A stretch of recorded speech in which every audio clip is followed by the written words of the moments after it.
Hi folks, our second log lesson. Here it is. We're going to be solving equations using logs. It starts easy. The latter bit is a bit tricky, so you need your thinking caps on. You need me to pause while you go and find them? No? Okay, you want me to crack on and get the job done. Here we go. Here's example 1, 4 to the power of y equals 20. Well, I go back to that combination in the yellow box there. 10 squared is 100, that's obvious. And if you remember log to base 10 of 100 equals 2, it helps you get the equivalent statement the right way around. Remember, 10 is the base in this statement, and 10 is also the base in the log equivalent statement. So in our question here, 4 is the base, so we should expect to see log to base 4 over here. And we have a look. What is a log? It's the power that you have to raise the base to. Okay, therefore we should see here 2 is our answer, is the power. So our equivalent statement should have y equals something. Let's see what the equivalent statement is.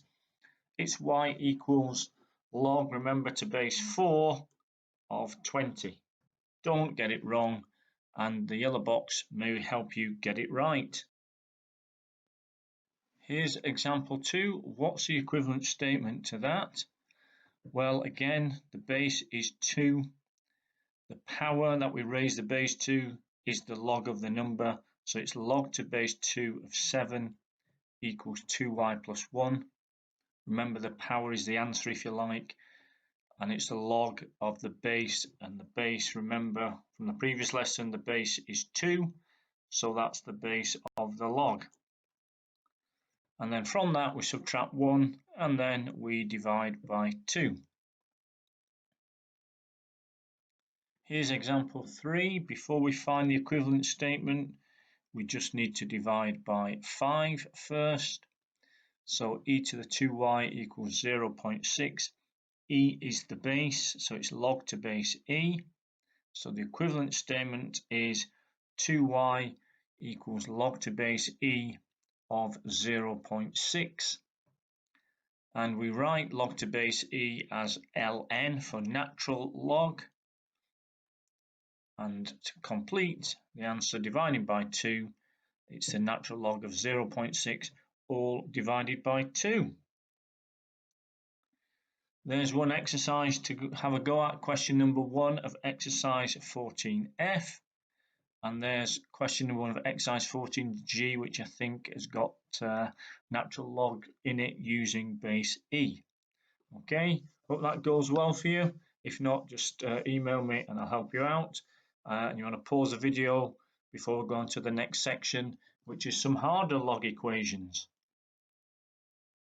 Now, to do some more difficult log equations, you've got to understand the following about these powers. First up, 3 to the power of y all squared is the same as 3 to the power of 2y. Remember at GCSE, the power to a power rule, you multiply the powers. The reason I mention that is you're going to see equations with that in it, okay, where you've got the variable, double the variable as the power. You need to understand that that is exactly the same as this, okay? Also, 3 to the power of y plus 2. What does a plus 2 mean in the power? Okay, well, back at GCSE, when you're multiplying two expressions together with the same base, we add the powers, so we'd be adding 2 plus y. Therefore, when we see 3 to the power of y plus 2, it's equivalent to 9 lots of 3 to the y. 9 lots of 3 to the y. You need to understand that. And similarly, when you've got a subtraction in the power, okay, it's if we at GCSE were dividing two expressions, we'd be subtracting the powers, so it'd be y subtract a power of 1 here, and that's where we'd get the power of y minus 1 from.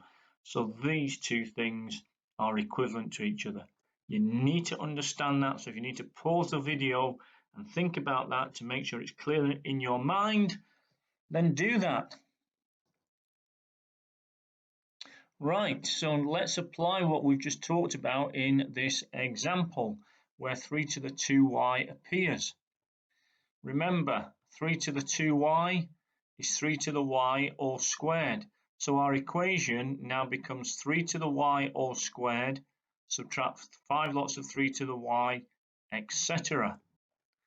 And the reason we do that is because if we let a equal 3 to the power y, then our equation now becomes that. Remember, 3 to the y is a, 3 to the y is a, so we obtain this equation. It's a quadratic and it's a nice simple one. We can factorize it like so, and we get two possible answers. A is 8 or a is -3. Therefore, given that a is 3 to the power of y, we get 3 to the power of y equals 8, or 3 to the power of y equals -3. Now, 3 to the power of y can never be negative. It must be greater than 0, which means this solution here is not valid.